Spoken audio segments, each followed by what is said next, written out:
The 1 hour time frame, what I would expect to happen here is continuations, and that's exactly what I'll play if it comes into fruition. But it absolutely may not happen. And if it doesn't happen, if price does this instead of this, well, my job is easy. If price follows, we'll call this one option B rather than option A.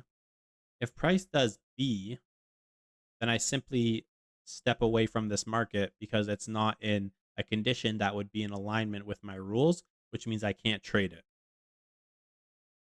And if you want to know why I can't trade it, well, if I'm looking to trade a market that's moving bullish, I want to buy it rather than sell it, which if I'm moving or if option B is playing out, price is being sold off rather than bought continuously. So if option B happens, we step away. If option A happens, well, we'll get a chance to enter.